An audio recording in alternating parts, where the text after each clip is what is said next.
When your old career gives you lemons, throw in some ice, mix in some vodka, and call it a podcast. From the Mac of All Trades studio in Fairport, and driven by Victor Chrysler Dodge Jeep Ram, it's Billified, the Bill Moran Podcast.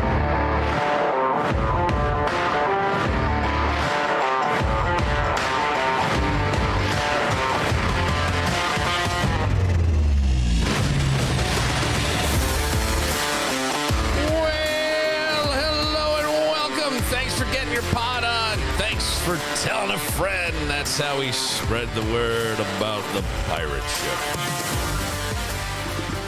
Oh, God, am I frustrated. Get a hug?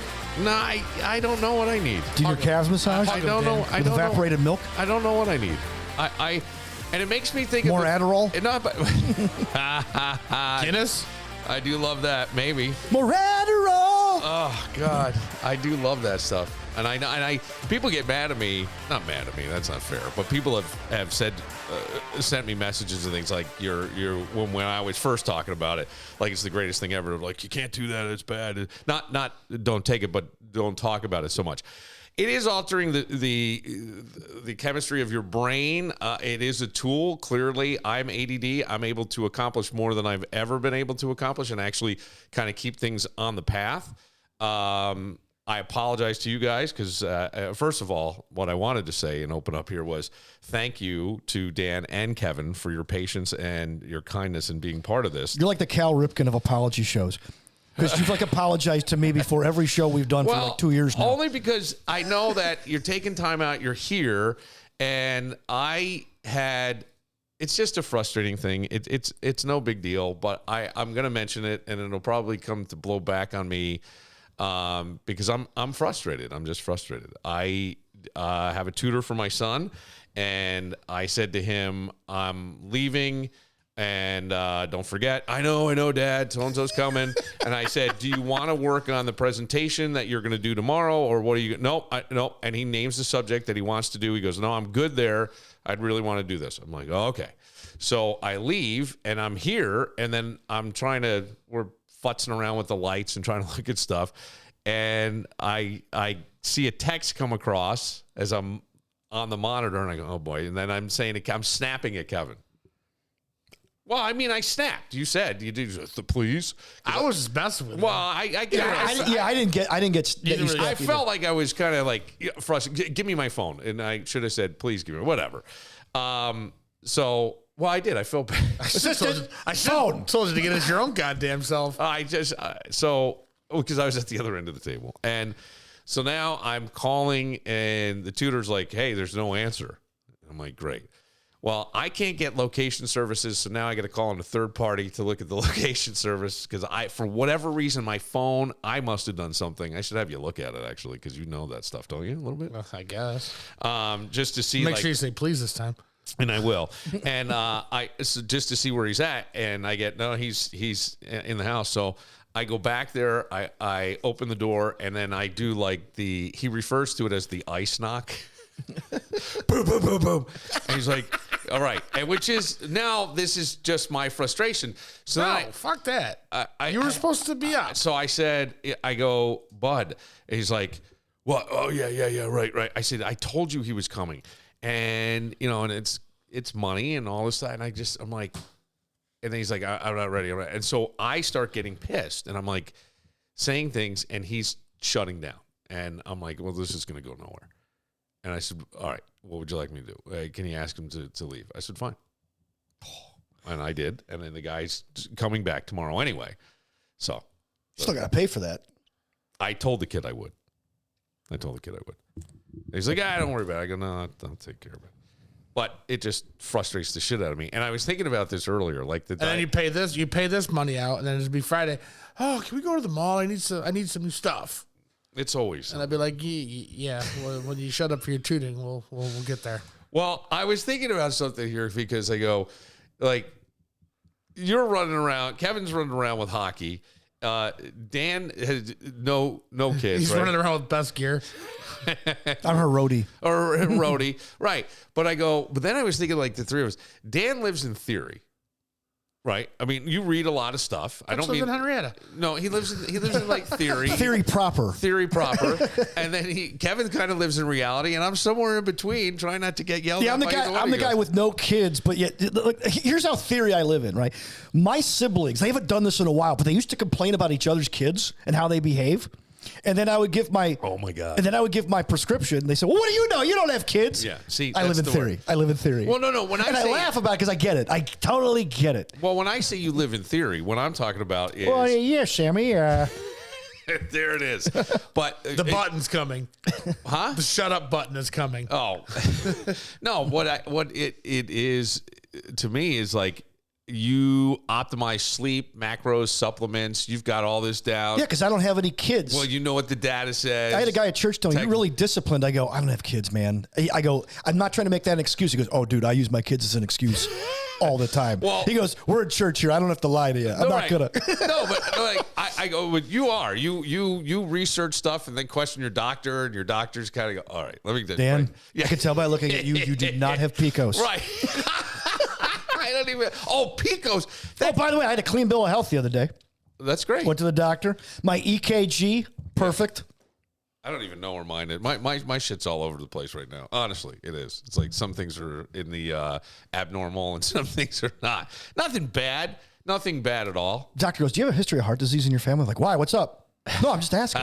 And then he goes, "Hey," he goes, "Do you have?" He goes, "No, because your EKG is great. I'm just asking if you have a history." I go, "No." How many supplements did you research after that doctor? Then he asked me, he goes, "Hey, do you see a dermatologist?" I go, "Why? Should I?" "Oh, no, you're fine. You're fine. I'm just asking if you've seen one." I go, "I've never had a reason to. Why should I?" He goes, "No, you're good." It's almost like they're playing with you. They're trying to poke you a little bit. Did you have unprotected sex in the 80s? You might have AIDS. No, but I have a Magic Johnson jersey on my wall with blood on it. But the thing with like, then I'm thinking about Dan. He's got like the supplements and the regimen and all the stuff he's going to do. And he goes out and he does these.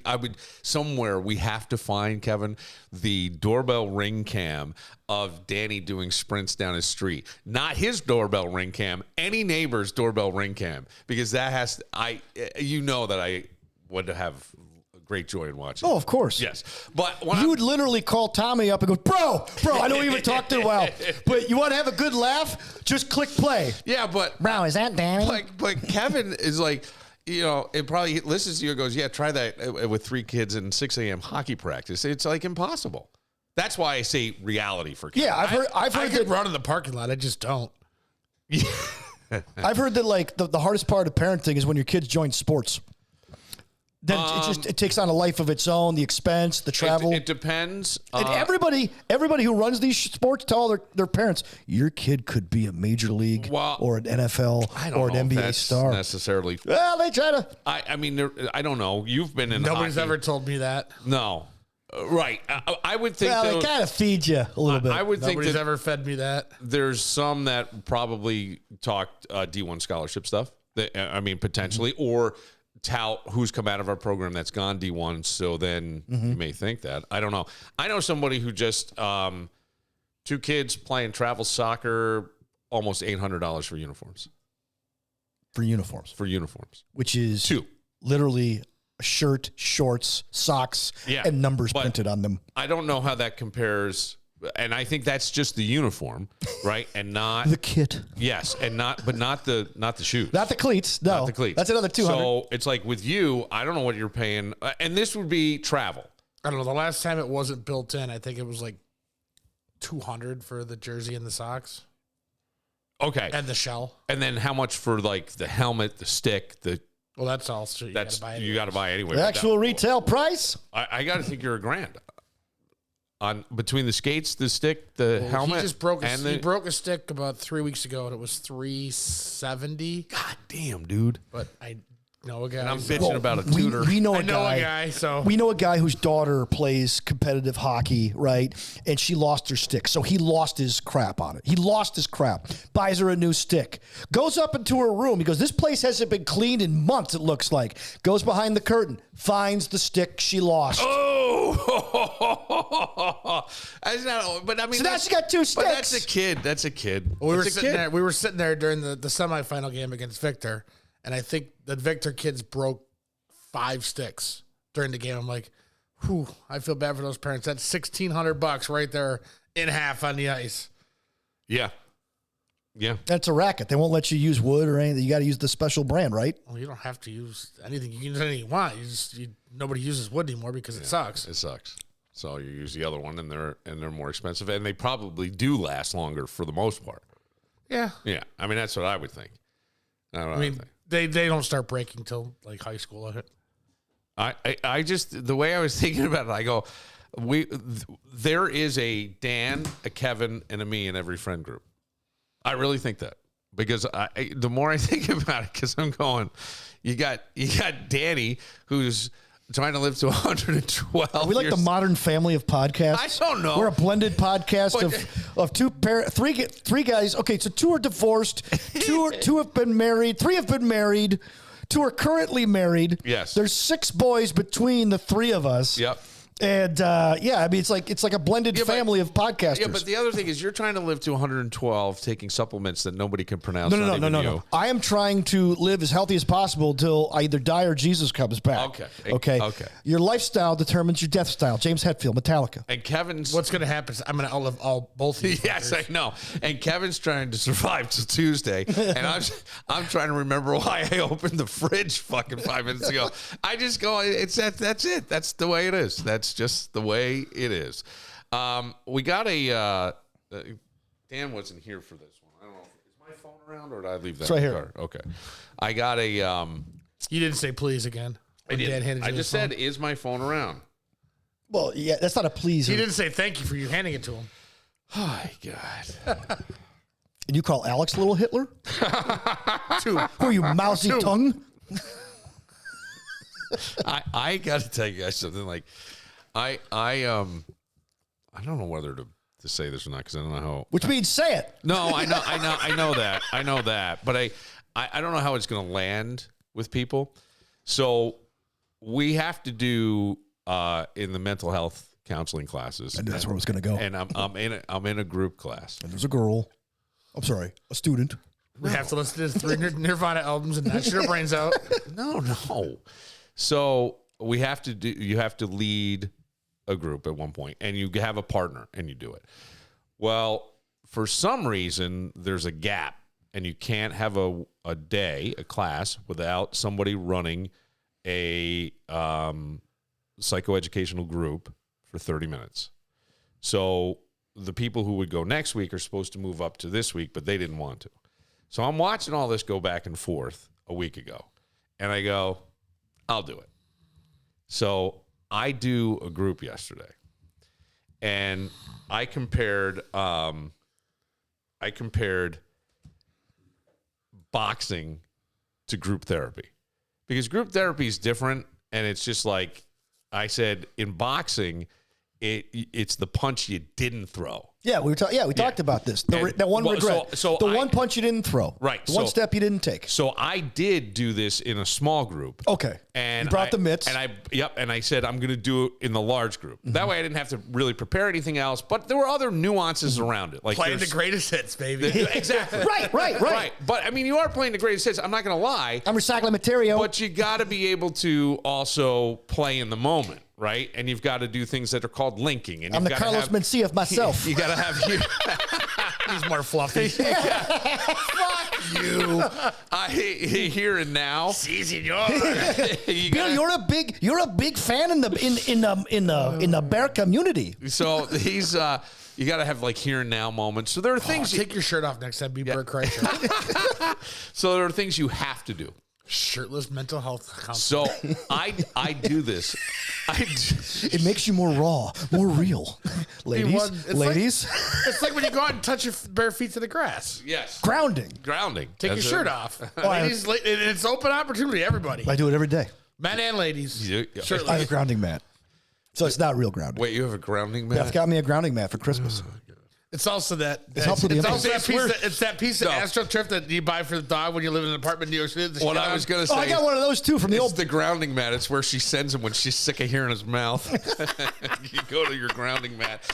So wait, let me finish this. I'm sorry, Bill. I know it's fine. I have a follow up when you're done. Yes, but there's things you have to do in there. You have to talk about the group that came that went last week, and did anybody have questions? And so the people who did it last week did a great one about really coping mechanisms and things, and gave us a tree and had us write like, things that we do that we probably shouldn't do as self-care. I've got drinking, smoking, and all this shit in there. And then they go up to the leaves, and you're supposed to put like the things we should do, the meditation, the exercise, taking a walk, right, exactly. And one kid made I really like this guy. His name is Brian. And he made a great observation. He goes, the leaves of a tree fall off. And he goes, it's just like me doing the healthy things.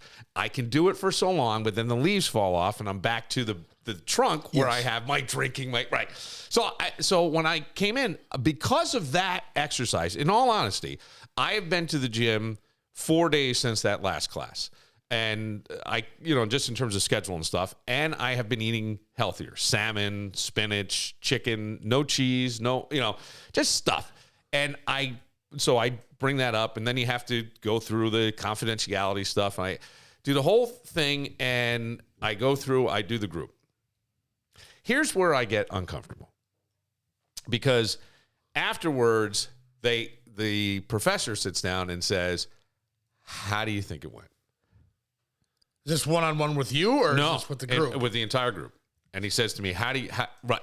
Is this like when the cop pulls you over and goes, why do you think I pulled you over? No. This is like that? But this would be like having an air check in front of like Stan Main. 17 other people. Or, yeah. Do you understand what I'm saying? Is the guy more Stan Main or more Rick McKenzie? No, the guy is cool as shit. He's more Stan. So Stanley Main. He sits down and goes, how do you think it went? And I go, I don't know. I thought it went pretty well. And he goes, anything you would have done different? And I said, yeah, I probably would have tried to link something or whatever, but I don't know. You're trying to like make sure you're hitting the things you're supposed to, but bringing your authentic self and making this about step into the ring. Next time you're in a group, and how, when you are leading group as a therapist, how do you get people to step into the ring? How it's that makes sense. Well, Danny, it's the same thing I said on the radio when we would do something, and I would really try to prepare something out. How do I get you to give a shit about what we're talking about? Right? Mm-hmm. Because a million other people are going to talk about, well, why are we going to talk about it and do it better? Yeah. Or whatever. Not duplicatable content. So I was kind of the way I thought of this. And so I opened up with the gloves, talked about stepping into the ring, then talked about all this shit. So he says, how do you think it went? So I added a dick joke here, a couple of dick jokes over here. I dropped. I closed with Okie. Well, you want to know how I closed, motherfucker? I said, drop the mic and say, fuck off, bitches. No, I talked about there's a young woman in the group. When I say young, she's like 21. And I find her to be so funny. And we sat next to each other last semester in a class, and we used to fucking laugh our asses off. And here's to you, me, Mr. Robinson. All right. And then she became my counselor when we had to do counseling, because she was in a different class. So like she had to counsel me. And I said a ton of shit in there. Like, I just said shit that I may not even say to my own therapist. I just fucking blahed it all out. So just radio, honey. Just radio. I'm just making stuff up. Yeah, that's right. I'm not really this fucked up. So this is where, we did the privilege walk a while back, and I've mentioned that, where they ask you different questions. And all I want to say about that to everybody was, and again, some people's road to wherever they are just had less potholes. That's really what I believe. It's not that you didn't grind your ass off. It's not that you didn't work your ass off. It just means that sometimes you had a little more, maybe better network, better connections. That's a little more privilege. It just is. It's just the way life is. So this girl is a minority, and she was way in the back. Wow, okay. And of the privilege walk. And somebody said in the class, the professor who did that class, different professor than the one in the group therapy, says, but it's all the same people pretty much, right? from class to class. That professor said, oh, what did you think about it? And somebody in the class said, I thought of, and names this woman and says, I thought of her and how she may feel being in the back of the room. Is basically what she said. Maybe I'm not getting it accurate. Ain't that right, Rosa? Said, now, Danny, careful, fucking careful. So I was gonna go there too. yeah, But I'm saying what everybody's thinking. I know. But Historically speaking, But hang on a second. So in that moment, because I don't want this person, I like this person, and I said, and I think she said, I didn't even really get off the back wall. And I went, I have no idea because I was the first one to the candy bowl. And that's true. and he's like, who eats mounds? So last night, how I closed the group was somebody said something. I go, you know what? I want to bring something up here because we're all in training. This is our shadow boxing right now, right? Shadow boxing is how boxers figure it out. You can tell a lot about a boxer by watching them shadow box. It's the footwork. It's that kind of shit. It looks funny, but the really good boxers, they fucking got it down. And they know because they're watching themselves. And it's just like listening to yourself if you're doing a podcast or a radio show and just critiquing. So what I said was, you know what? I want to go back to the privilege walk because I'll tell you what. I remember, I got to the candy bowl first and I said, and the person was sitting right next to me and I said, and we know that she was there. And I go, Moesha didn't make it. But here's the fucking thing. I go, fuck it. We're all here. And that's the thing we should remember. Fuck it. We're all here. No matter what road you took to get here. Potholes, not potholes. Fuck it. We're all here. And I said, what are we going to do with it? And that's kind of how I ended the group. Did you get a standing ovation when you F-bombed? No, but they now want to make T-shirts. And then later on, when he was kind of really critiquing, I'll tell you what he said. He dropped an F-bomb, and somebody went, "Oh my God, I've never heard him swear." And I go, "Well, that's the magic of me, baby. I can get people to say shit." But here's where I get uncomfortable, Danny, because some people said to me, like, "I wish you had slowed down, but you only had 30 minutes." So to not be a dick, I go, one of the biggest problems I have is letting the silence sit. I go, for 30 years, dead air was a bad thing. And so we're going on. So then it's the professor's time to talk. And he says, I've been teaching for a while. He goes, and I certainly did this in my own education and things.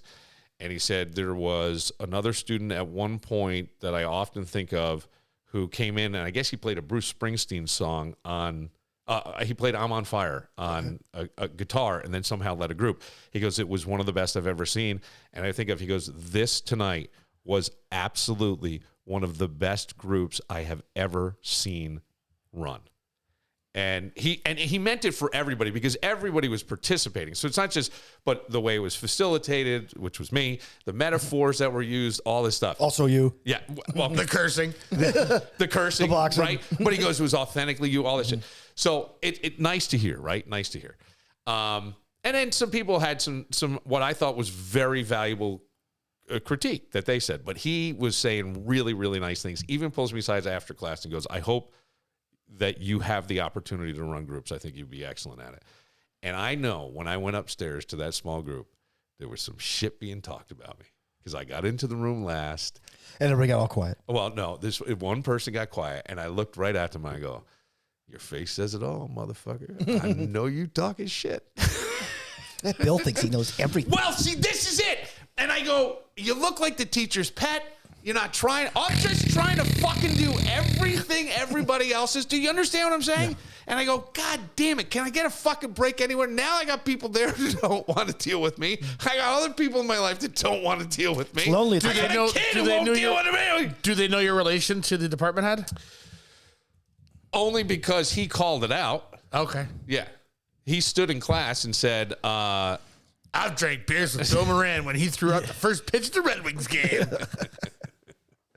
But hang Next on week, a second. Bill's going to lead our privilege walk. Time out 1 second. Time out 1 second. We can raise money. Hang on. It doesn't matter. I could go in there. I could blow the whole thing. I could be, and fucking tank it. Or I could go in there and actually take advantage of it and try to do the best I could. It's an opportunity. I feel like it's an opportunity for me to learn something I've never learned, and I love learning, and I love the deeper philosophical shit. I always have. Go ahead, fuckface. No, I'm not. Yes, I actually have a follow-up question. I have one too. You want to do yours first? Yeah, let Kevin go. So you talk about these groups. Yeah. Do people in this class, are they more willing to work with you, or do they not want to work with you? Oh, no, they're willing to work. I feel like... Are you the popular kid, or are you like last pick Bill? Am I last pick Bill? I don't know the answer to that. I really don't. If you don't know the answer, then you're last pick Bill. I guess. I mean, there. If you can't spot the sucker at the table. Well, if there's group stuff, there's always somebody who wants to work with me. Yeah. I don't know. Do they draw straws beforehand? It's your turn. No. Sorry, Dan, it's your turn to work with this time. I do start to think like, I'll get the mitts. Well, Bill gets the hits.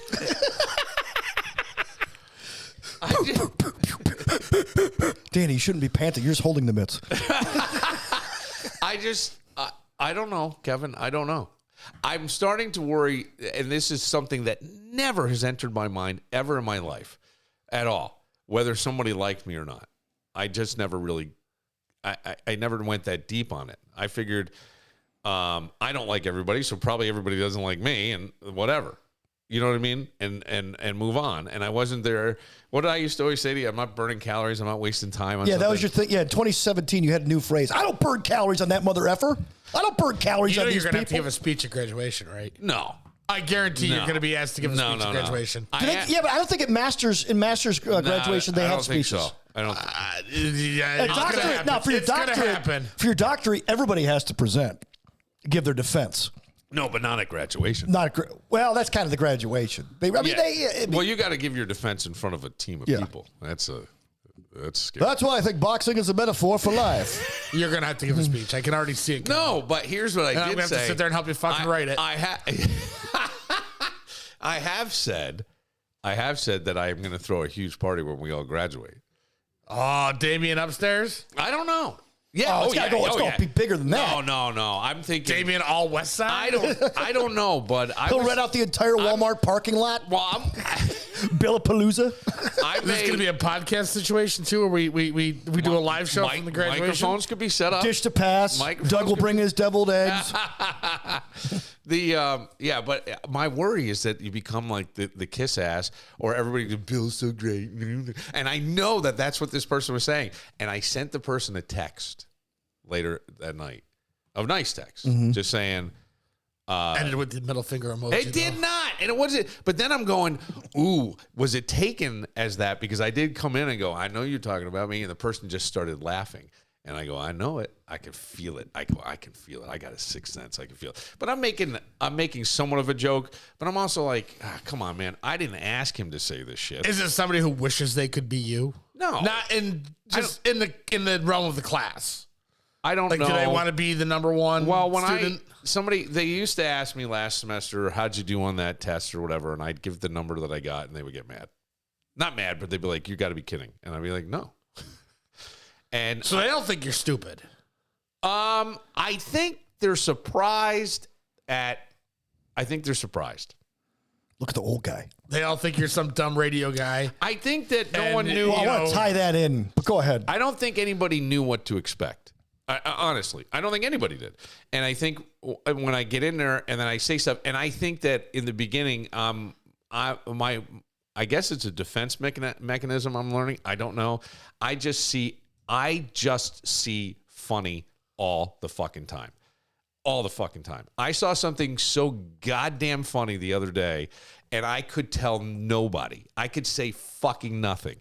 Because I'm in the school because I want health insurance, and it's better health insurance, and I have Jameson living with me, so I do this, and I'm with this one young man.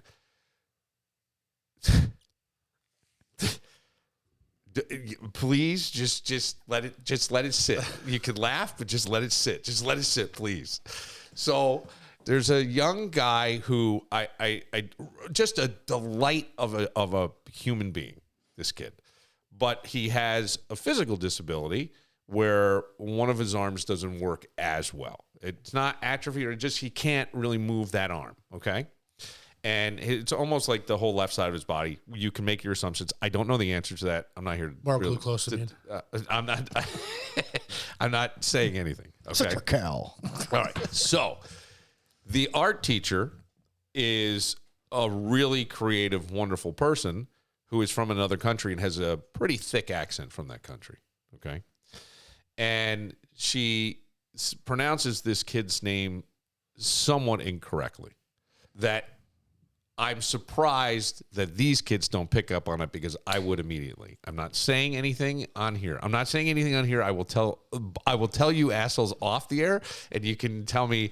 You can then kind of say something. Then you can have a set. But hang on. The woman says, so they're doing a clay project, right? And you've got a kid who has really one hand that works well. And she's calling them up to get their clay project to go back and now paint it and glaze it. I think I know where this is going. And she, what? What is it? I'll wait. No. See if you're right. You might be right. Did he make a clay donger? No. Jesus. Well, one hand. No. Can't mold with one hand. He did. He did a great job.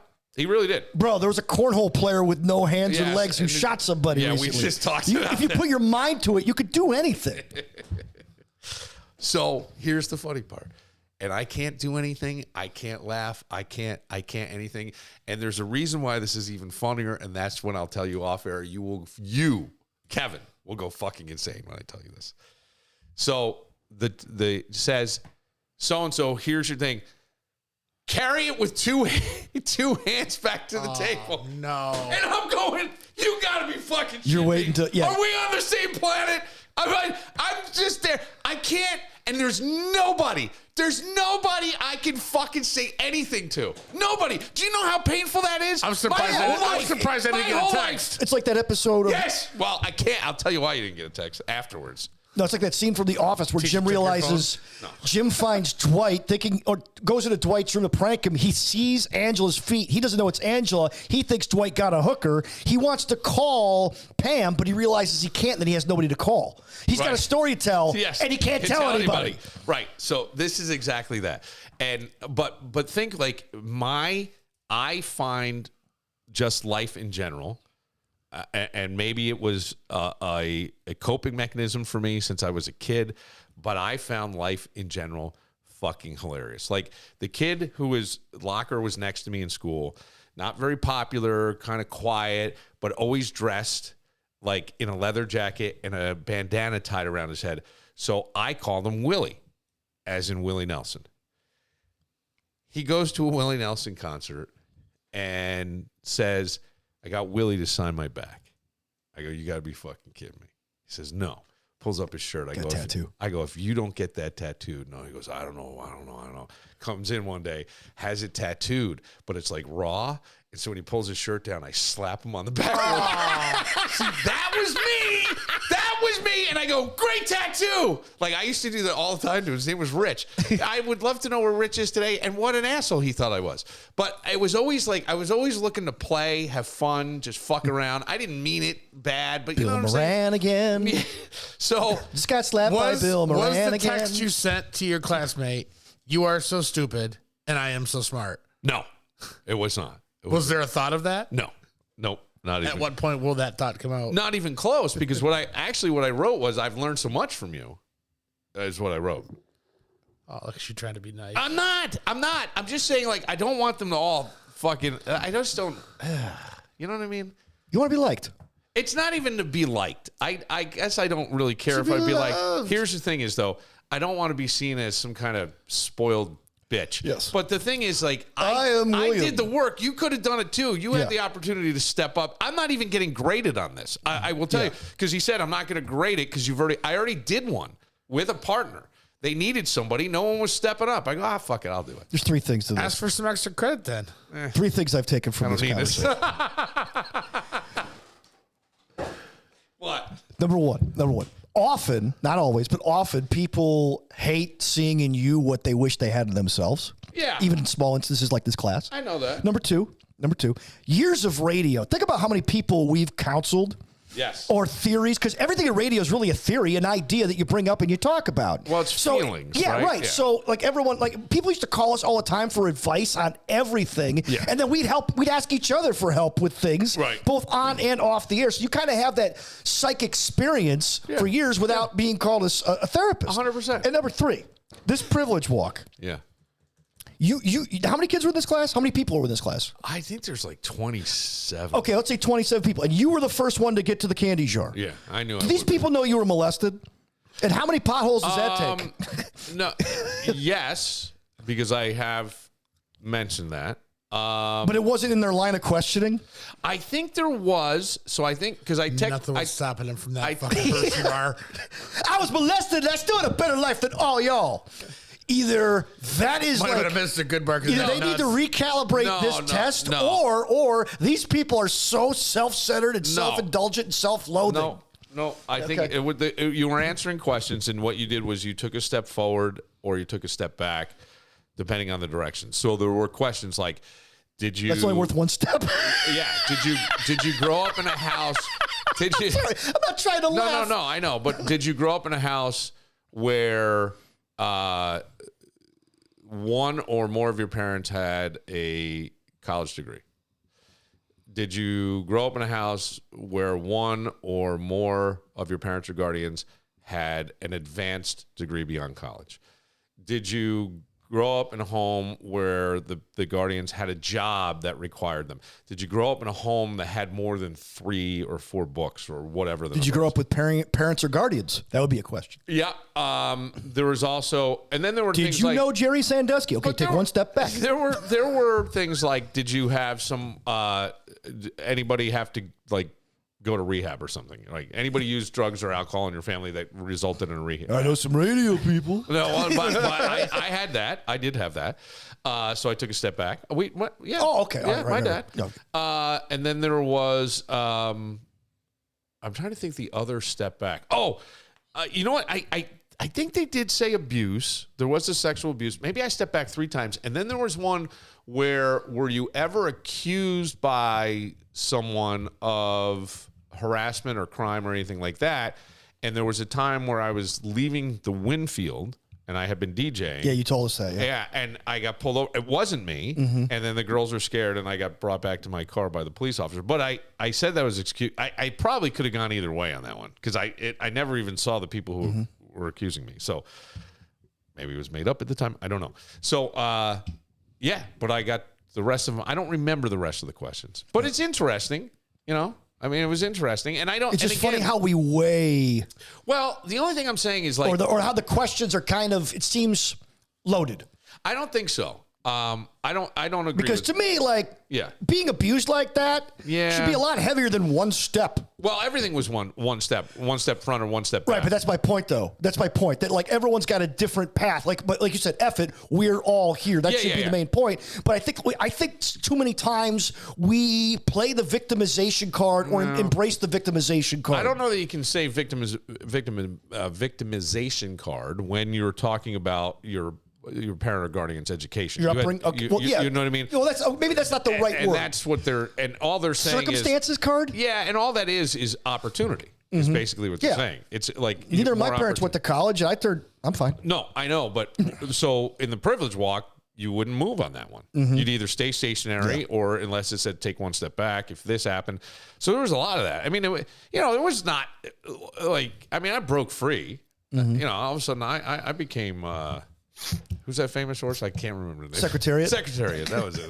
I got touched and I still finished 70 legs in front of everybody else. That's right. All right. Give me my Mounds bar. We'll take a moment. I'm going to tell Kevin and Dan the whole picture of the thing that do you want us to react on air? No. Okay. I don't. But I mean, you will because you're not going to be able to. I think Kevin will. I don't think Kevin will be able to handle not. And then we will come back and we'll get to somebody wrote in a complaint about a recent episode. Not a complaint. I shouldn't say that. Dear Bill. No, I think it's an observation. I do want to respond. Shut the hell up. There was a comment like that though. There was. Only on once a week, Oh, still come making an impact. No, on. I'm just saying, making an impact. 100%. I don't care. I don't care if everybody who listens to this podcast hates me, as long as they have an opinion. Oh, good. They don't all hate you. That's not true, Kevin. We'll take a moment and be right back. When it comes to home improvement, you've got choices. Let's say there's a hole in the bedroom wall, and somehow nobody in the house knows how it got there. You could fix it. I mean, there's always YouTube, right? But 3 hours later, it's going to look like a patch job. Not even a good patch job. And how about that leak under the kitchen sink? Yeah, you said you'd get to it, and that was what, 2.5, 3 months ago? If we're being honest, we all have that list. The one where deep down, you're not totally sure you've got the skills to pull it off. If it's my list, I'm calling Mac of all trades. Holes in the wall, handled. Leaky sinks, done. Full kitchen remodel, yeah, they got that too. And hey, warmer weather's coming. How's that deck looking? Need it extended? Rebuilt? Outdoor patio? Don't be a deckhead. Call Mac of all trades, 585-202-9218. That's 585-202-9218. And you can see all they do online at macofalltrades.net. They'll handle it, so you don't have to.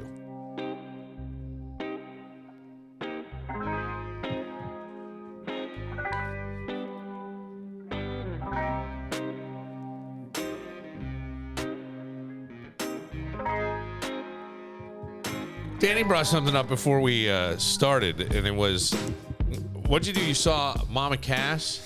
Last night I just watch YouTube videos sometimes, and I saw a video of the Mamas and the Papas making their debut on the Ed Sullivan Show, and they did a medley of 3 songs. They did Monday. So they had hits, but this was their first time on that show. Yeah, Monday, and then did it tell you what year it was? Oh gosh, I think it was 67. I think it was 67, maybe 65. I don't know, but it was in the mid 60s. It was in color. And then it was Monday, California Dreamin', and then the third song that Mama Cass sang. Yeah.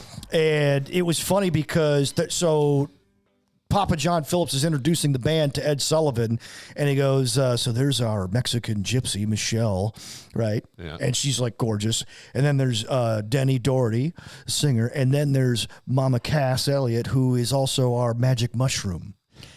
And she gives him this weird look, like, really?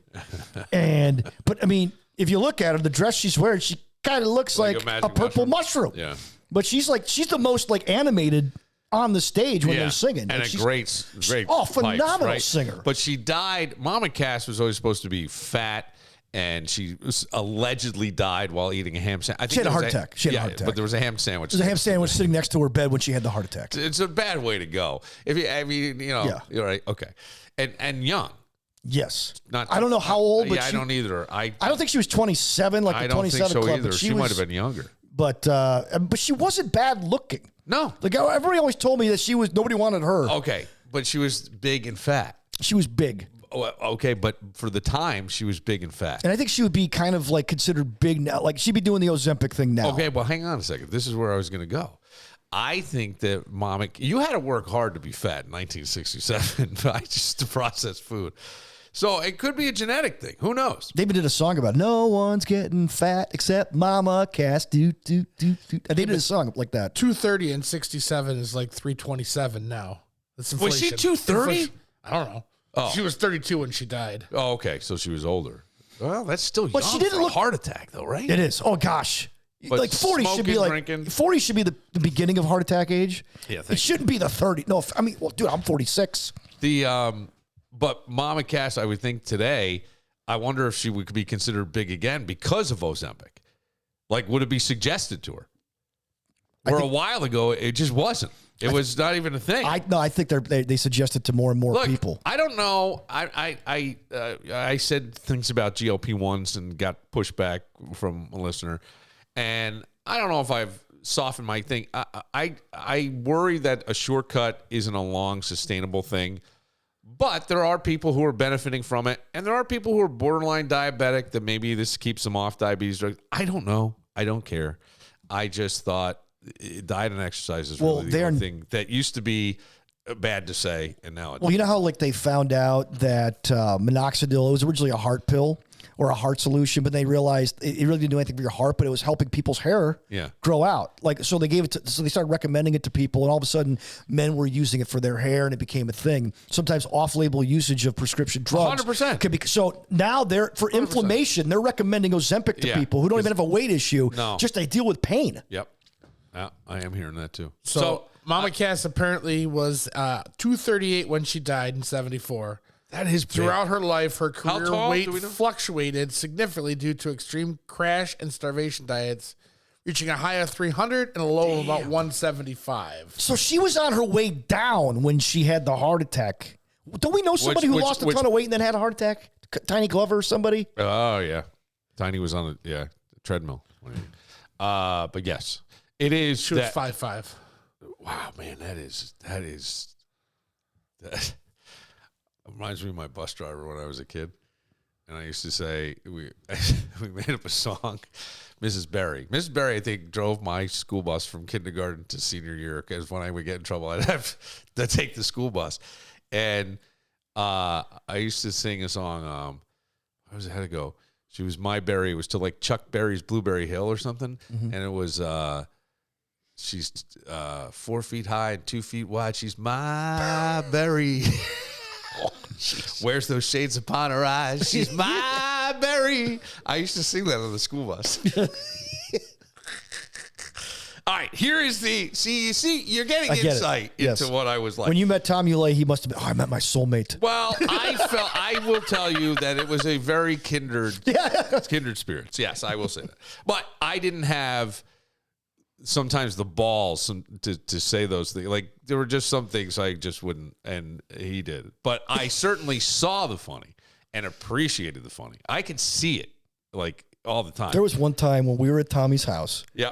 And one of the co-hosts at the time had lunch with another co-host from another radio station. Okay. And you guys, like, were smoking weed. Who was smoking weed? You and Tommy and Rich. Yeah. Oh. And Phil and I and the other Phil and I weren't. I don't believe it. No, it was in Tommy's living room. Yes. And I remember you guys were talking about the two people having lunch and talking about all the things they would order. Yes. And all the food. Yes. And how one of them got sunburned because they were out there for so long. And you guys like did a 45-minute set just on their lunch. And we were fucking crying. Yeah. And we had pictures of you like howling. My stomach hurt so bad. I can remember that now. My stomach hurt so bad. I thought I was going to throw up. Yeah. And the bad. Okay, so it's not nice to make. Where'd you guys have lunch? Wayne County. That was one of the lines. There used to be. Now, it's not nice to make fun of heavy people. Why are you fucking looking at me, asshole? Well, I should look at myself. Okay, you like the pink elephant. Don't think of a pink elephant. I'm way overweight. So. There used to be. I saw that video, both of you. Did you see my gut? Oh my gosh! I know. I was so. You look like two dancing bears. I was so happy that I started back at the gym and started eating healthier. Going, man, anytime, kick in. There used to be some very, very big people that would go into one of the studios because they had a coffee table, but it was also like a fishbowl because there was glass on each side. But you would be in there privately, you know the studio I'm talking about, but everybody could see it. So they would go in, and then sometimes one of them got pregnant, and they would lay on the couch, right? And so it was referred to by somebody as, because I think, what was the movie? The Joy Luck Club had come out, and he called this the Chow Luck Club. And then one of them became pregnant, but the person was so big he couldn't really tell. Was it the one that we shared the office with that was like diagonal from us? I don't know the answer to that. Had fun with twins? No. Oh. No, not that person. But this person became pregnant, and her name was Claire, and she was referred to as the Claire Sandwich Project. And then when she became pregnant, he'd always go, hey, did her dip break yet? And it's so bad. And what? Well, her dip. Oh. He goes, her hell of a good go? Because instead of her water breaking, her dip would break. I thought you made a joke about Eclair. too, No. didn't he? Oh. He did, but That's base, bro. Come on. Yeah, but that's the Claire better than that. The Claire Sandwich Project was there. All right, let me get to this thing because this will be interesting for everybody. The other day on the podcast, I had talked about President Trump's reaction to the death. What? Oh, go ahead. I didn't hear this. You didn't hear it? No, I heard about the reaction. Yeah. So Cohen died. Yeah. And Mueller died. Mueller. No, it's excuse Mueller, me. yeah. Cohen looks like he's going to die. Mueller died. Is it Mueller or Mueller? Doesn't really They call him matter. Mueller. Okay, they do call him Mueller. So Mueller died, and President Trump said good or something else. All right, and went on. And all I was saying was it wasn't really about Trump wasn't the intended thing. It was like it's a very human thing to be petty at times, and you know what I'm saying? But then it became like President Trump has done things that no one else has ever done.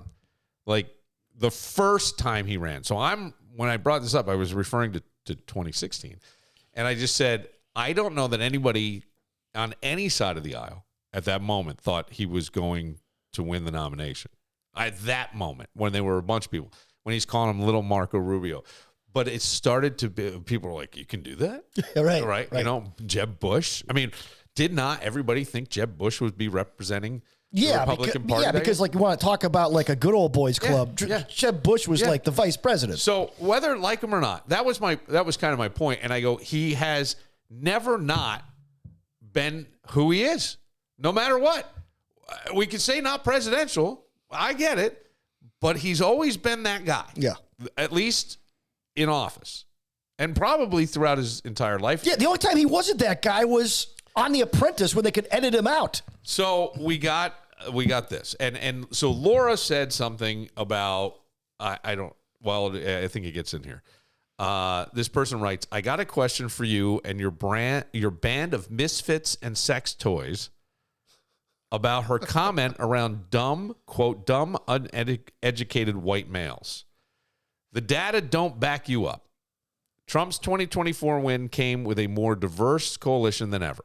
Big gains with Hispanic voters and men of color.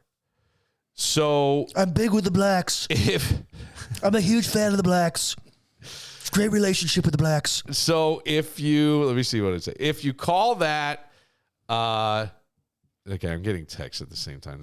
The Mexicans called. They want me to build the wall. So if you call that dumb white males, you're just insulting millions of non-white voters who looked at the same facts and still chose him. Do you apply that same standard to black and Hispanic voters who moved toward Trump? Don't even get me started on the gun discussion. If strict gun laws and Democratic leadership were the magic solution, Chicago, Baltimore, Oakland, Philly, and Detroit would be the safest places in America. Oh, and Rochester, too. Not some of the most violent. What scares me is that you guys would vote for a half-dead guy or someone like Kamala who absolutely is not fit for the presidency than Trump, who is actually making a difference. So I want to respond to this, and I was going to write it, and I go, no, I'll do it on the podcast. Because I got the message, right? I got a message. And I do appreciate this message because things get interesting. And what I was referring to was when he first came on, because I didn't see as much name calling this time. Matter of fact, I think I said in that podcast, you were here, that I thought Trump was somewhat less Trumpish when Biden was not doing well in the one debate to the point where they took him out of the presidency, right? Or wouldn't let him run. Not out of the presidency, but wouldn't let him run. So first run Trump was a political grenade. He was in a suit. That was Trump, because he was coming in and he was doing things that I don't think I've ever seen. I don't remember anybody calling names. Not an American president. Well, I mean, I remember not in the way they. I mean, Bush Dukakis like threw mud, but they weren't like But they weren't like calling names. No, little Marco Rubio, you little hands, you little no. Nobody was belittling anything. Pocahontas over there. That Chris Christie. Yes, like there was none of that ever, right? Krispy Kreme. Right. So that's what I'm talking about. Not the whole presidency, not every policy. That's not what I was mentioning, nor was she, and not even this person or any person's group chat that has running commentary on all this shit. I not at all. the version, and this is where I actually agree with part of what the guy said. Trump, to me, built a coalition that surprised a lot of people. That's real. That happened. I can't really deny that. But here's the problem, and this is where, to me, it goes sideways. We have completely, as a society, lost our ability to separate a point from a person. Oh, yeah. We can't do it. And the second you say anything about someone, people assume you're saying everything about them. And that's why I said we are now like diehard sports fans for our political groups. And it's not that you're wrong, it's you're dead fucking wrong. How could you say this? I think Adam Carolla was talking about this the other day. How they like Jay Leno or somebody did a bit where they went on the streets of Burbank and they asked people about certain policies and they told them who the president, who the person was behind it, and then they started like MF and everything they just said that they agreed with. Yeah, because they don't like the guy. No, right, exactly. And but that was before Trump. Yeah. Oh yeah. Right. So that's what I'm saying. And the second you say one thing about someone and everybody thinks it's about them, it's like I'm not writing a biography. Right. I'm making a point. And that was all it was. She was making a point. And I do think in the beginning it was WWE style. I mean, that's the only thing I can think. Is that a fair comparison? Yeah. You guys are wrestling fans. What you gonna do, crooked Hillary? Yeah, see? Like you'd be in jail. I know the system is rigged because I benefit from it. I mean, Dave Chappelle's like, damn. Yeah, I know. It's rigged. Dave Chappelle. He benefit from it. Like we did this thing on the last podcast. It was like, if you're rich, it's classy. If you're poor, it's trashy. Right. And it was getting money from the government. If you're rich, it's classy. If you're poor, it's trashy. Right. Right. I mean, that's like and there's so when Trump says I benefit, that's what he's talking about. Yeah, corporate welfare. So here's a great example. There's a stadium being built on Abbott Road where the Buffalo Bills are going to be playing. How much of that is corporate welfare? Yes, I don't know on that one, only because that money is in the budget for the arts. And so if it wasn't, or entertainment, let's put it that way. And if it wasn't going to go to the Bills, it was going. Yeah, it was going elsewhere. For the same thing. Mm-hmm. And so my only thing is that, because I think I talked about this where I felt like I was under pressure at my cousin's house, and he's going, hey, how about that stadium? And I didn't want to get into it. Comes out of my back pocket. Well, see, this is what everybody says. And I go, but hang on, because as Greg Connors told us, right? It was Greg that said this, and he had done some digging on this stuff and said that it's in the budget. So if it's not spent here on entertainment or the arts, it's going to be spent somewhere else. It is not going into some line in the budget. How many stadiums have we funded in New York City as New York state taxpayers? Oh yeah, Yankee Stadium, the City Field, MSG. Yeah, Barclays. So I mean, but I hear you. I hear what people are saying. But hey, look, I'm happy the Bills get in the stadium. Me too. Okay, I like my football team, and we all have to admit when we are like biased towards certain things. Okay, but on the list of things that New York needs to pay for, I think the arts are kind of down on the list. Couldn't we have just repurposed Rhino Stadium for the new Bills stadium? Christ. It's already there. That would be the erector set. Just put another level on it. It's still there? Yeah, it's still there. Is the Bill Gray still there? No. There was nobody around. They had it made no sense. Shell casings there. Let me go back to the Trump thing, because here's what I wanted to say, and my point. You can think whatever you want about Trump and still admit something that I have said repeatedly, and I think that two things can be not right at the same time, but you can have I don't like this guy or whatever and still go, yeah, but that's kind of true. He might be, and I've said this many, many, many times, the most effective president ever at using the office as a bully pulpit. And that's what the presidency is. It's really about being a bully pulpit. Not the nicest, not the calmest, not the guy you want your mom taken to Thanksgiving dinner if she's divorced or widowed. That's right. Not the guy you want reading to your kids at night. But in terms of grabbing attention and bending the conversation, the guy's different level. Yes. I mean, I'm sorry. He just is. And that is where this actually gets interesting to me, because when you start thinking about this, it isn't about Trump. It's about how we think.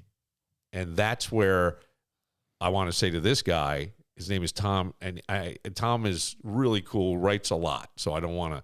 But we hear one phrase, like dumb, uneducated white males, and instead of asking what's the actual point being made in this conversation, we go straight to which side are you on? I see what you're saying. And that, to me, is the problem. And once you do that, the conversation's over. It's no longer now it becomes an ad hominem argument. Well, yeah, 100%. Because now it is just about what side are you on. Mm-hmm. And it's to me, it's jerseys. It's blue and red. Right. You know, and what are you wearing? And nobody's listening. And that's the problem. Everybody is just waiting to counterpunch. And I don't know why that is.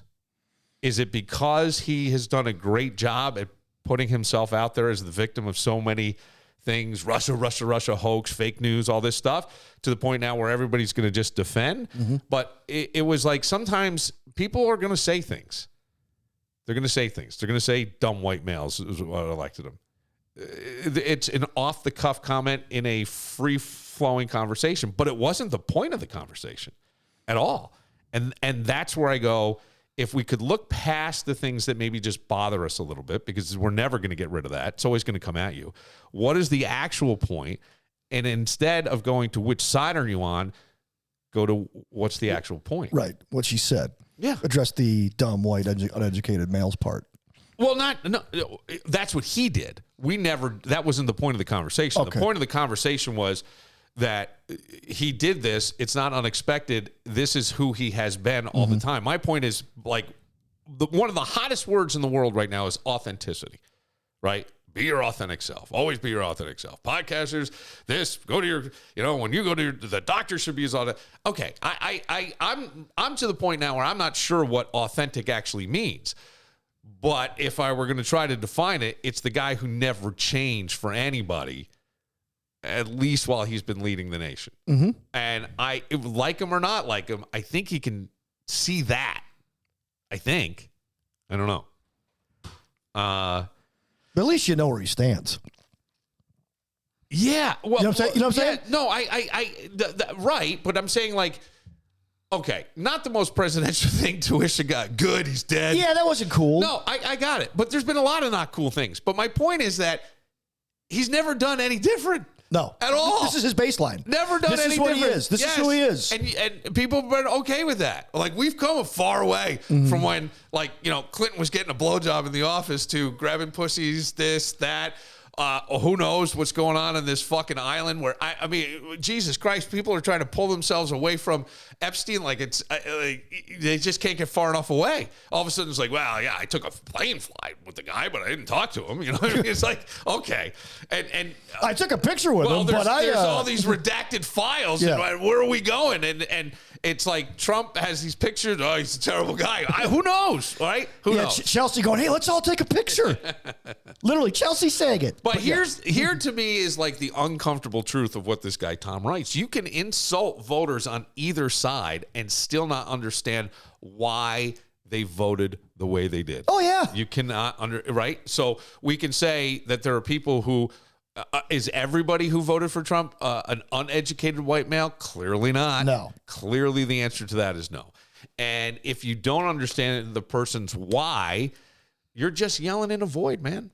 And so the thing would be like, if we wanted to get into it, you could ask Laura, who made the comment, why did you not vote for him? Or why did you vote for the other side? And she'll have a very good answer. Mm-hmm. Or she will have an answer whether or not you, whoever the you is, has to decide if it's a good enough answer for you, but it certainly was a decision for her, just like you made a decision yourself. Mm-hmm. And I don't understand why in a free country you can't make those decisions. Yeah, if you expect, it used to be you didn't talk about it. If you didn't want well, that's how Trump got elected in 2016. So Nate Silver did the whole thing. He goes, I can't figure out Trump. I can't figure it out. I think Hillary's going to win this election, and here's why. So everybody went into that election thinking that Trump was going to get steamrolled by Hillary, right? Yeah. And instead he ends up winning the election. And everybody's stunned. Well, the reason was because the people who really wanted to vote for Trump, which didn't want to say anything. They didn't want to tell anybody. Yes. Because they were afraid of being typecast, as what Laura said. Right. Yes, exactly. But that's true. What I said about kind of just yelling into a void and wanting to know a person's why, that's true when you're talking about white voters, black voters, Hispanic voters, Latin, whatever, anybody, right? And people aren't data points. Right. They're not. They're making decisions, and those decisions are influenced by fear, by identity, by hope, by money, right? I mean, there were a lot of people who I know who had a lot of money go, yeah, I pulled the vote for him because I just knew he was going to protect money. Right. Whatever it was. Whatever your why is, that's the reason you vote. Everybody has their why or whys. Yes. And sometimes that's the motivation. Well, it goes back to this too. When we've had this conversation, it goes back to just sometimes it is somebody who makes you feel like you're winning. You're on the winning team. And I have said about President Trump many times, I said it when I was on the radio. I go, if you believe in the manifestation of things and talking them into existence, I don't think the universe gives a flying fuck if you're a good person or a bad person. If the law of attraction is truly a law like physics that some people claim it is, that motherfucker proves it. Everything's the biggest, the baddest, and the best, right? It's the biggest, the baddest, and the best. And what has he had? Pretty much a life filled with the biggest, the baddest, the best. And that's all I'm saying. And if you reduce all that to they're dumb, you didn't win the argument. No. And you just avoided it, is kind of how I see it. I don't know. And that is the part that I kind of actually care about. So the second you say, Tom, I'm going to talk to you right now, the data doesn't back you up in a text that's really long, you've officially entered guy who brought spreadsheets to a bar fight. That's what you've done to me, in a way, because you didn't ask, well, why are you saying that? Because clearly that's not true. But why are you saying that? And I didn't ask because I wasn't really making that point about whether they were uneducated or not. I just thought it was kind of a off-the-cuff remark of somebody who's not a fan, right? And by the way, who does make most of those comments? I mean, like out of all of our friends that we know, who would go, it's small hand, so right? Yeah, I mean, I don't know. So that's the. I wish that, we could go back to just not telling people what we thought when it came to politics. Like, you want the president to be diplomatic? Why don't you be diplomatic too? I mean, isn't that the case? Well, isn't that what we should be? I don't know, because we hear the other side of this too. It's a very complicated thing for me. And I mean that. I know it sounds really dumb to say that, but it's complicated for me, and here's why. Oftentimes we have heard people say, and I will use Sandra Dorley as an example. Sandra Dorley had that whole incident that was body cam footage at her house and blah, blah, blah. And she was acting in a way that really upset a lot of people. And the big thing I would hear is they owe us better. They owe us better. They should be held to a higher standard. I heard that. Heard people say it. So if that's the case or the same standard, I guess that was the argument that somebody made on this show.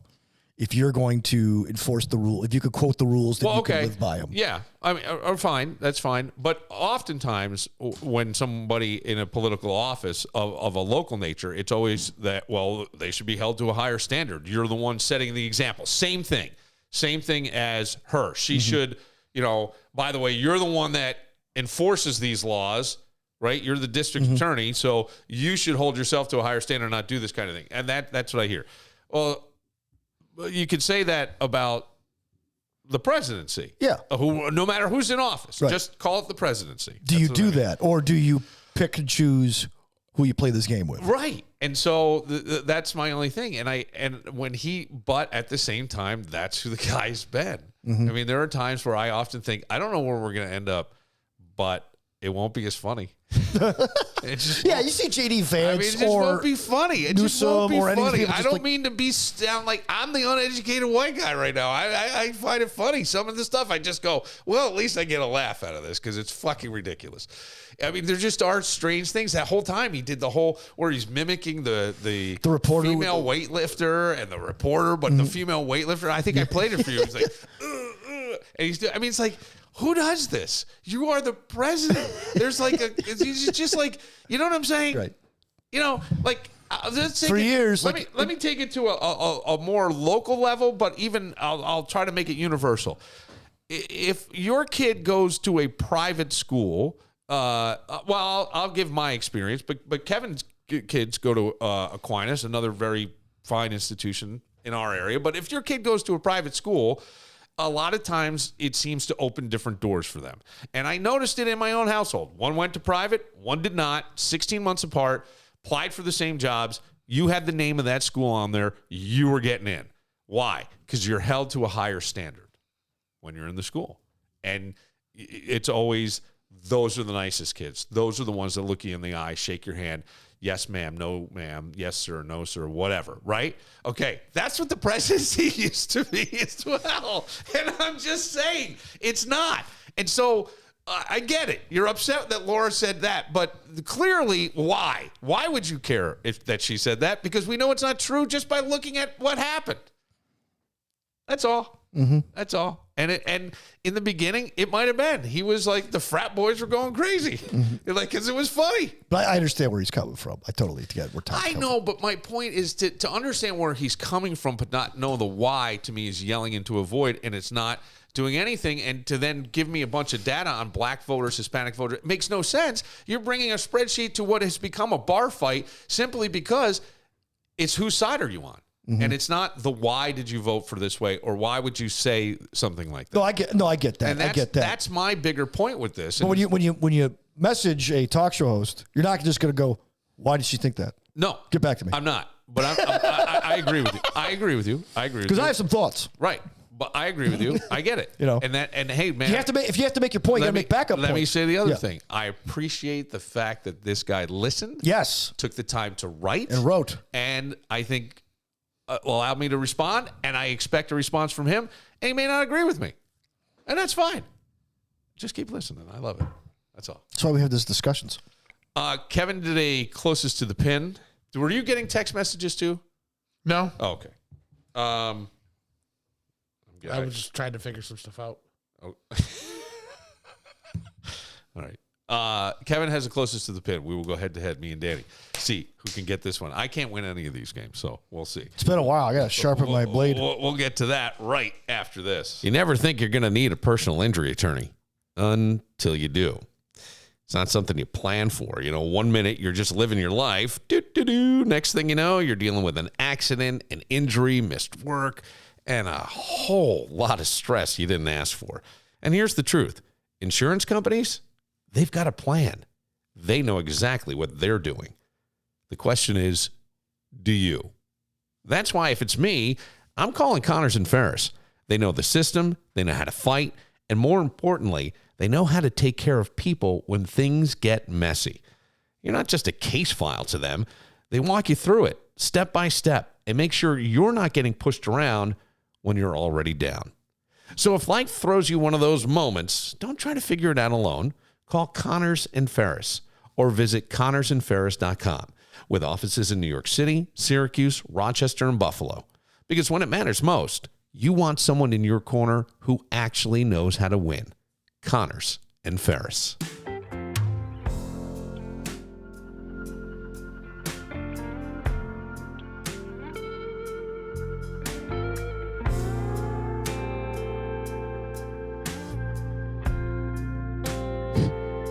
So many things that are racing through my head here. I do want to address this, even though Kevin made fun of me. Hey, Bill, listen to your podcast. You were talking about James Dean's Porsche. And I said, if they could, where did it go after he went over the cliff? It's not still there. Somebody's got it. And I go, that thing would be worth millions of dollars. But nobody knows where it is. And you just take it even crumpled up. Somebody's going to pay. Does Lou have it? I'll never know because I was not allowed to go to the garage. He wouldn't tell me where it was. Does Carm have it? He was afraid I was going to say it. Like, he doesn't want people to know where his garage is in the city. Well, I don't blame him. Like, but this person says the urban legend, I had never heard of this, is that the car was parted out for the racing parts, and the people that installed them on their cars died or wrecked in their car. That's a fucking yes. Car? Yeah, that's what I'm saying. Cursed car. Yes, died or wrecked in their race cars. I just watched the show. Oh, Dale Earnhardt. And the transactional ended up in Connecticut. A little bit of information from the car nerd. Wow. Yeah, that is. I love that. I did not know. There you go. Here's the other question I had. Racing Randy stole the catalytic converter. Poor Racing Randy. I feel bad. Have you talked to him? I talked to him a couple weeks ago. There's nothing. There's no bad. So I said that. I talked to him a couple weeks ago because I wanted to get his take for the Times on Michael Jordan's team winning the first 3 races, and he's gone conspiratorial on the whole thing. He has. Well, yes. Darius Rucker just announced he's now part owner of Jimmy Johnson's team. Oh, is he? So there's 2 brothers in NASCAR now. So, well, 3 if you count Bubba Wallace. Yeah, Bubba Wallace is the driver. But like Tyler Reddick's won 4 of the first 5 races, and Randy think, oh, this guy wasn't a big deal before. All of a sudden, he's winning all these races. How did this happen? Ever since that court case, I think they're letting him. So Randy's starting to think his own sport is rigged now. That's the latest from Newark. Okay, so is he okay? Well, I'm sure he is. Back to you, Shane. I have not. Oh, for the love of Christ, let the goddamn light go. All right, I'm sorry. It's just that, I'm just trying. All right, look over this way, Danny. There you go. No, I don't know. I get once in a while, I call them one day and he goes, hey, buddy, we just haven't talked in a while. And I feel bad. And I haven't had him on the podcast. And I think that he's feeling a little neglected is all. And I really like Randy. Season. I really like Randy. And that's, and he is a great guy. I have a question for Dan, and I may be stepping into something here, but I'm going to ask you this. No. When I read the Tom thing at the end of it, you said, but I know what he means. And I'm going to ask you this. Why? Because I think a lot of Trump voters have been typecast. So he heard the typecast part instead of the context of the conversation. Well, my question would be, so calling them ignorant white or uneducated white men, you feel is a reflection on you? No, I don't think it's a reflection on me. Do you know if I voted for Trump or not? No, I don't know. I understand where he's come from because would you feel like I think there are a lot of men in this country who are, let's just put it this way, white heterosexual men who now feel like they've become maligned by certain media groups and groups in general just for being who they are. Their opinion is just as valid as everybody else, but in order to, it was a great tactic during the 2020 election of one side not only just taking what Trump did, but also inventing things that Trump didn't do, and then smearing him with all these names and things. And then even Hillary said, a basket of deplorables. So they've been at this game since 2015, 2016. Well, yeah. So I understand where he's coming from. If he voted for Trump. No, I got it. But what I'm saying is, I got it. But the basket of deplorable stuff, I mean, I would think most people would see the behavior and hear the stuff and go, I don't know about this guy. But we are where we are. Mm-hmm. My only thing with when somebody says that, because I don't know if you know this, I'm a middle-aged white man of the age that people complain about and stuff. Yeah, me too. And I don't have any feeling about it whatsoever. And I don't know why. I understand their anger and upsetment. I take it as anger and upsetment. I hear it, and I think, I don't know. I didn't choose it. I didn't choose to be a white guy. I don't think that I'm conscious of. I didn't choose to be a white guy. I didn't choose to be the son of people who went to college and got masters. I didn't choose that. I don't believe I chose that. There are people who tell you, well, you made a contract, and okay. But I don't remember any of that, if that's the case. So when I hear that, I just kind of go, it's painting with a broad brush. Because I could turn around and say the same thing about somebody else, but what is that going to do? Like I could say that about whatever group the other person is. So everybody's got their nerves, and he probably felt like someone stepped on a nerve. No, I get it, but I'm wondering. Like I often question, Dan, and I mean this: is there something wrong with me? Because I don't get bothered by those types of things. Because I could turn around and say, from the person who did it, I could all of a sudden get down in the mud and go, "Well, you guys are all blah blah blah. Everyone who represents you." And I just don't care because I'm like, it's a waste of my fucking time. But then I start to go, is there something? And I mean this. I'm not even kidding when I say it. It's not a joke. Is there something wrong with me that I don't get upset? And I just go, who gives a shit? I don't think anything's wrong with you. I think you look at things differently. I think you there's this thing called majoring on the minors. And I think in America, we have it so flippin' good that we have the luxury to major on the minors and kvetch and whine and cry and complain about opinions. Yeah. We live at the top of Maslow's hierarchy of needs, so we have this luxury to whine, and now we could do it online where it sits forever and complain and be heard. And every time we're heard, we get a dopamine hit, and then we have to keep raising it. Yeah, right? And that's all it is. You're like, I got my own problems. Well, I think there are some things you could pay better attention to, but you got other issues that I don't have. Hang on a second. What? No, I'm teasing you. No, I mean, I'm teasing you. But what I was going to say is it's not that I don't hear and see it and understand it. And also I can sort of go, I see where you're coming from in your point, and I know why you say this sort of thing. And I can also see why people get pissed off about this. But to me, it's like, it's not about the group. It's about individuals. If we're really going to talk about that. The tail likes to right. The tail is wagging the dog in this country. Well, we paint with a broad brush, like all whatever's this and all whatever's that, and it's not. It's just not. You know, I couldn't say like all white people are the same. They're not. Right. So, well, we could say that about any, and we should say that about any ethnic group or any minority oppressed feeling group at all. They're not, and not everybody's the same. Not everybody agrees with that. So when I hear that, I just go, all right, maybe you're talking about me, maybe you're not, but I don't even give two fucks to care enough to burn it. I'll listen to you. I'll hear you. Okay, yeah, I guess I'm part of the problem. But I don't take it that way as I'm part of the problem. Because just like the people that say to me, when they get upset and they hear different things about, slavery and oppression, I didn't do it. Well, no, but it was people that looked like us that did and got us sort of to the point where we are today, in essence. And I go, but you're right, you didn't do it. And just like these people, I didn't do it. But if you go back further than that, there were white people who had endured the same thing. Like there's nothing new under the sun. But my point is, I'm with you. Like I don't get into that stuff. Like I love my mother dearly. Yes. She's getting up in age. I want to call her more often. But you don't. And you want to know why? Yeah. Because her husband, my stepdad, in the background has to jump on the conversation and make it a political discussion. Well, I just want to talk about how she's doing. Yeah. Well, I don't. She doesn't have a cell phone? She does. Oh. She has to put it on speaker so the whole room can hear it.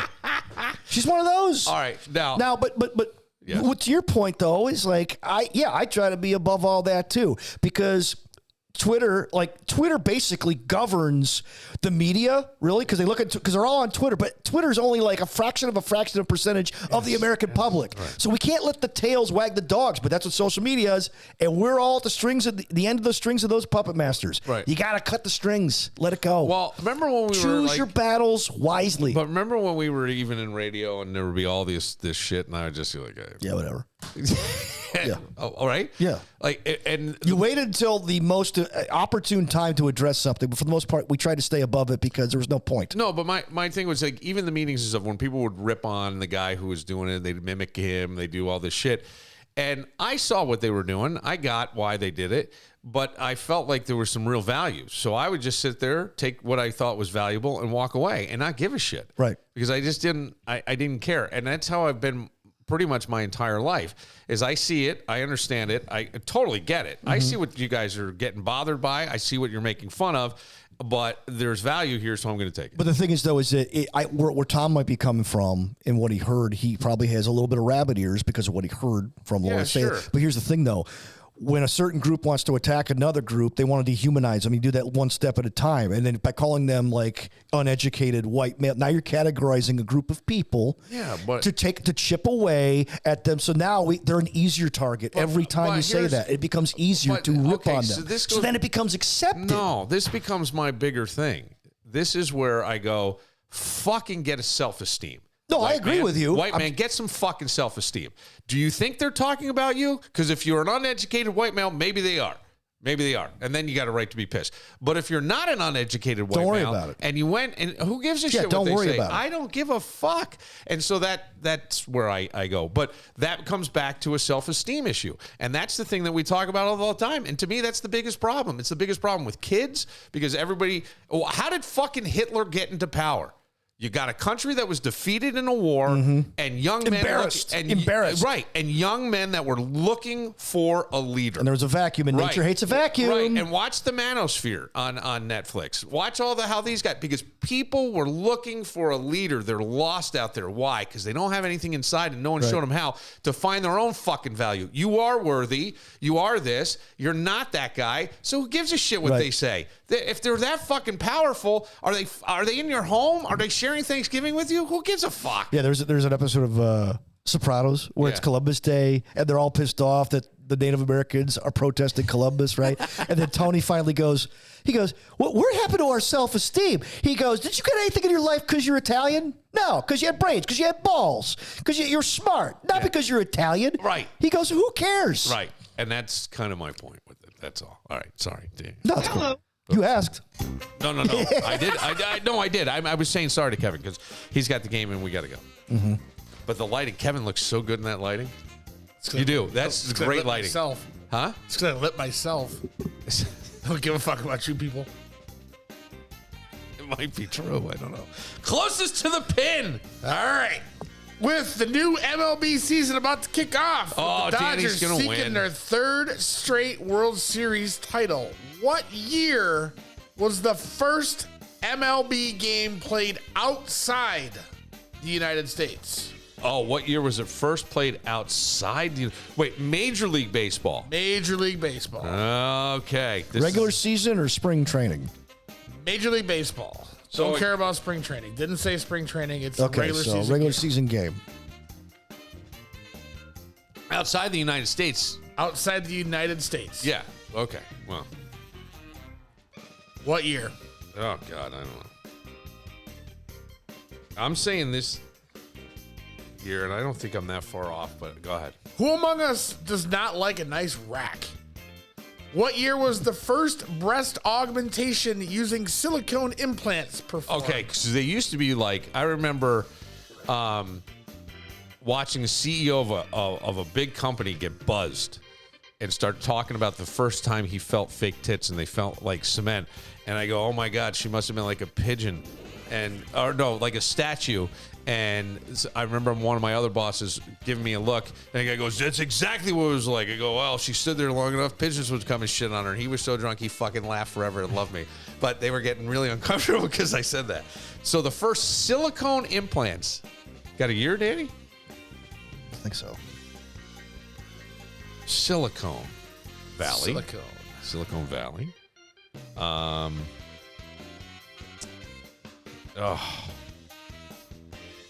I hate this. I'm going to write down the year. I want to change it so badly, but I'm going to write it in parentheses. John Hyatt moved to Nashville, Tennessee at the age of 18, taking a job as a songwriter for Tree Music Publishing Company.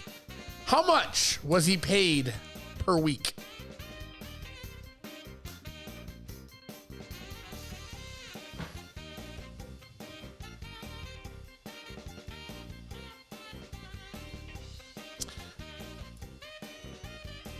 Doing math over there? No, I'm taking taxes out. What are you doing? I'm putting my original thought, like my knee-jerk response, I'm putting in parentheses, and then I'm writing the other one down just to see if I can get it. If I can get it right. All right, go on. Tom Arnold is playing the Kevin Meany Room this weekend at Comedy at the Carlson and was famously married to Roseanne Barr for 4 years. How many episodes of the television show Roseanne were made? Wait a minute. With him or without him? Just the episode, just the television show Roseanne. Are we talking about, okay. We're talking about Roseanne. Were you a fan? I watched it. I wasn't a fan, but I watched it because there was nothing else to watch. But the show stopped, and then they rebooted it again. Yeah, but it wasn't called Roseanne. It wasn't called Roseanne when they rebooted. No, it was. No, it wasn't. It's called The Connors. No, the Connors came after she got fired for making a comment about... Did they ever... Oh, she did die. They did... What? No. Dan died. Dan died on the show, and then they killed her off when they rebooted the show. And then they called it The Connors. So there was a Roseanne, then there was a Roseanne reboot, and then they had to rename it The Connors because they had to kill her off. Yeah, but I'm trying to remember if she... That actually... Okay, they did air? Those episodes did hit the air? Okay. Oh, yeah. Okay. All right. Math here.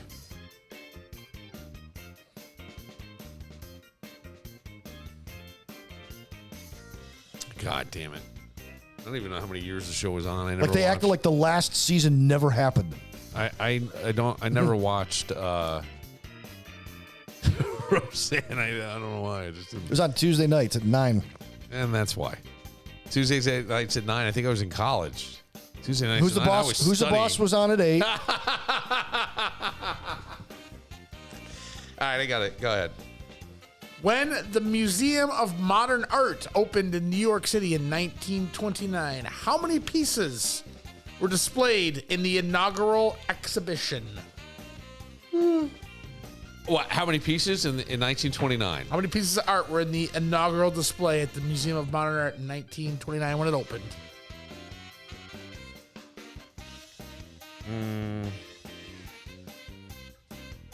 Okay. And last but not least, how many members are currently in the United Nations? Ooh, yeah. There's going to be one less after I'm done here. They will see how powerful you people are. I'm an uneducated white guy. I don't know. UN currently.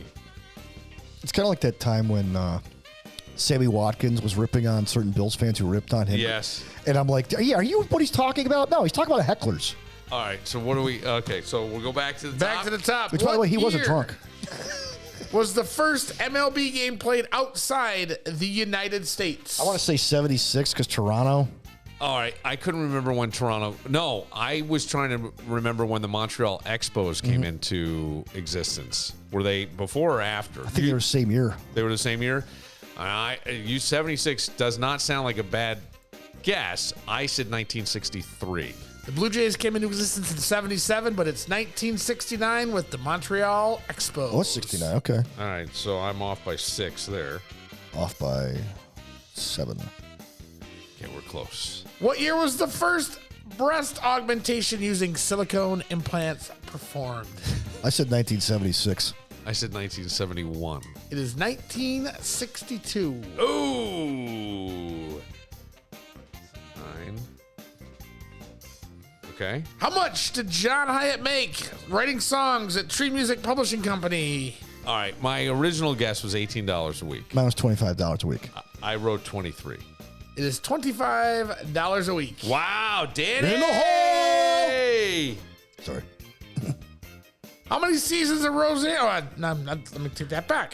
How many episodes of Roseanne were made? I said 260, but I'm wondering if we're going to have a flag on this one. I don't know. I don't even know how long the show ran. I said 146. It's 230 running over 10 All right, seasons. I just lost right there because I lost right It there. was 10 seasons. I had 9. Yeah, I don't even remember. I remember people loving it. I never watched it. Well, it embraced the idea of that lower middle Uneducated class white people. family. What's that? Uneducated white people. I don't know. Trump if it was voting or for wasn't. Trump. I don't know. I just it was on. Well, at when the she time I brought the couldn't watch. show back, she talked about how they would be Trump voters in today. All right, so I think I lost right. How many pieces in the inaugural display at the Museum of Modern Art when it opened in 1929? What did you say, Daniel? I said 8. Oh, that's probably a better guess. I said 26. It is 90. Oh! Oh, wow. Okay. All right. Well, It did start with 8. The museum was originally owned 8 pieces and 1 drawing. 8 paintings and 1 drawing. So Dan, what did you say? 9? I said 8. Oh, well, But the display was 90 the display? pieces. All right, 90. So pieces. it's the answer's 90, right? Yeah. answer is Okay. 90. And how many members are currently in the United Nations? I said 111. In the I A chance to come back here. I have no idea.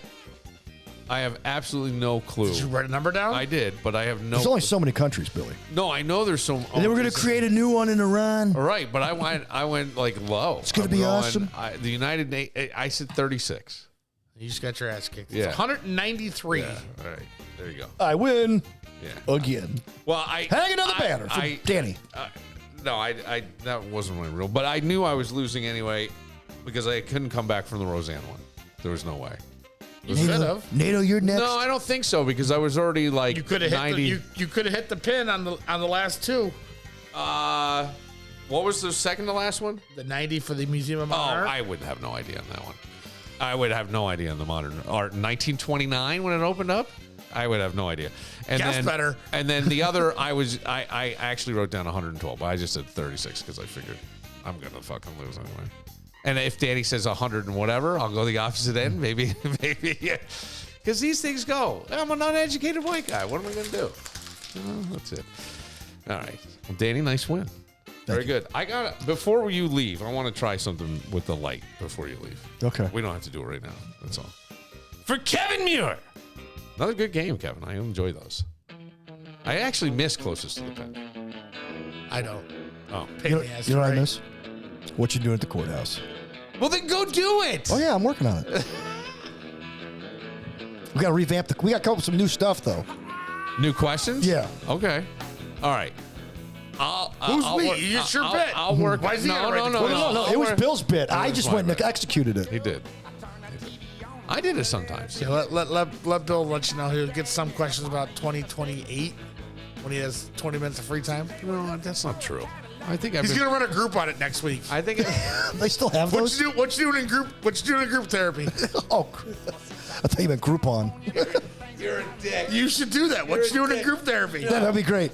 No. We can guess. What disease do you have? See, now I regret telling that story like I was a douche. You love it. Yeah, isn't wanna- mental health counseling supposed to be confidential, Bill?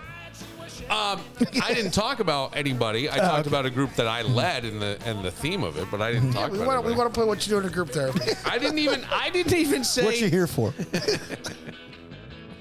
What's got you down? All right. For Dan, how the Yankees doing? It's no score. They just started. There was a rain delay. Okay. Where are they playing? Because They're you not- know, play baseball San in March. San Francisco. I know, but it's on Prime. Netflix. It's on It's on Netflix. Netflix tonight. Netflix tonight. Okay. For Dan Barillo, for Kevin Muir, I'm Bill Moran. See you next time.